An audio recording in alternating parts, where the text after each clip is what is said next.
मोहतरमा अनुरागी सज्जनों, माताएं और बहनें, एस्ट्रो विंध्यवासिनी में आप सभी को स्वागत है। होलिका दहन के शुभ अवसर पर आप सभी को हार्दिक शुभकामनाएं, हार्दिक अभिनंदन के साथ मैं इस शुभ अवसर पर आप सभी को महाभव्य उपाय बताने जा रहा हूं।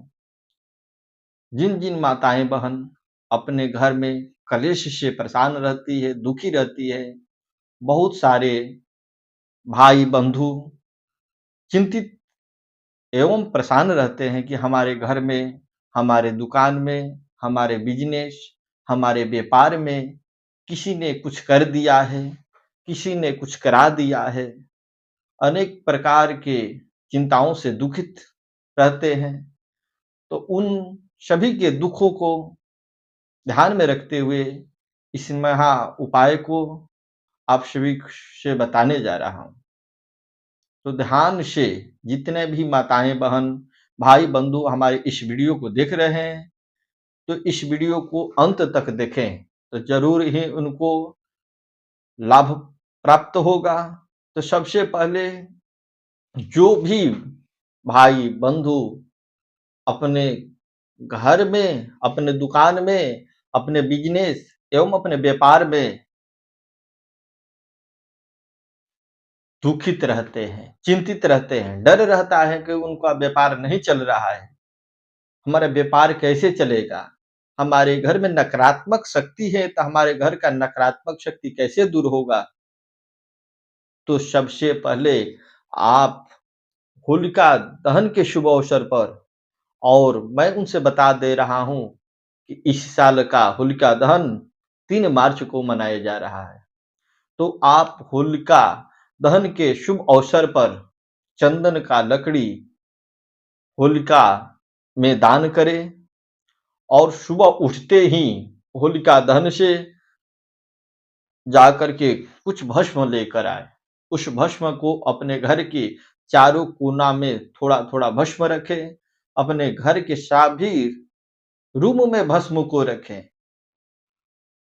जिन भाई को अपने दुकान से समस्या से जूझे हुए हैं, तो अपने दुकान में कुछ भस्म रखें। दुकान के चारों तरफ भस्म को छिड़के, व्यापार में चारों तरफ भस्म को छिड़के। तो ऐसा करने से कुछ ही दिनों में देखेंगे कि आपके घर के नकारात्मक ऊर्जा, किसी के कराया धराया, टूना टटका या किसी भी प्रकार से आप कलेशित है, दुखित है, तो आपका कलेश कुछ ही दिनों में कहाँ चला जाएगा आपको पता भी नहीं चलेगा। तो इस उपाय से आप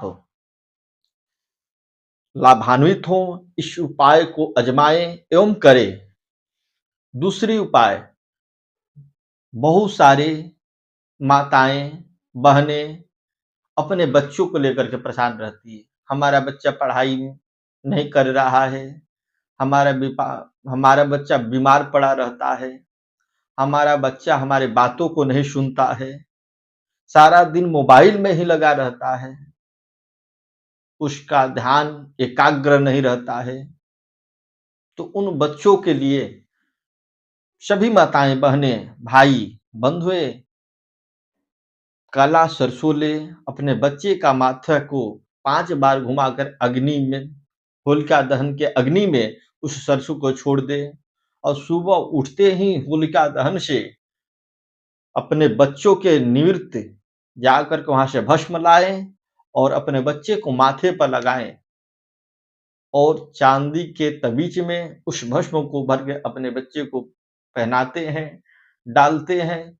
तो कुछ ही दिनों में देखेंगे कि आपका बच्चा आपके बातों को सुनने लगा, समझने लगा और आप उसके बुद्धि से, सद्बुद्धि से बहुत ही प्रसन्न होकर के अपने बच्चों का भविष्य को उज्जवल बनाएंगे।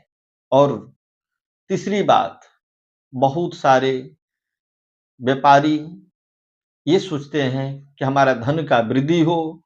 बहुत सारे माताएं सोचती है कि हमारे घर में दिन प्रतिदिन धन का वृद्धि हो।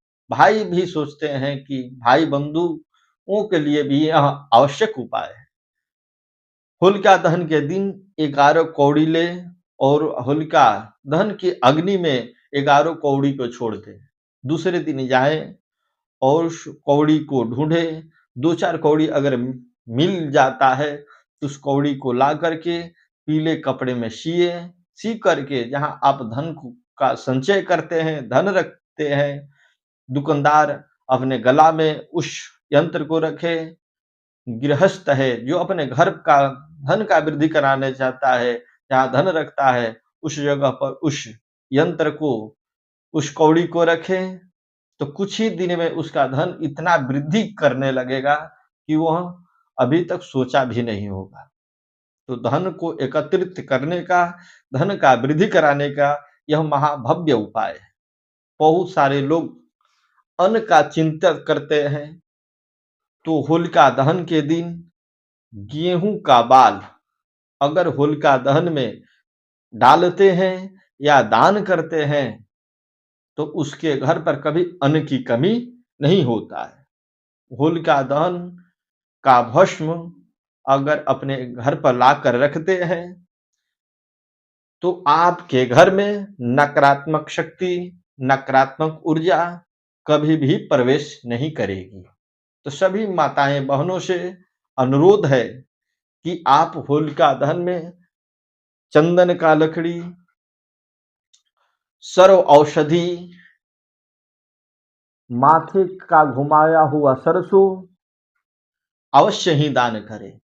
एवं विशेषता एक और महा उपाय बता रहा हूं कि जो भी माताएं बहनें भाई बंधु ज्यादा बीमार रहते हैं, रोग से ग्रसित रहते हैं, तो पीला सरसों या काला सरसों का अबटन बना करके अपने सारी शरीर में उस लेप अबटन को लगाएं और लगा करके अंत में उस अबटन को छुड़ा करके होलिका दहन में उस अबटन को छोड़ते हैं, डालते हैं, तो आप आरोग्यता को प्राप्त करेंगे और आपके शरीर से सारी रोग दूर हो जाएगी।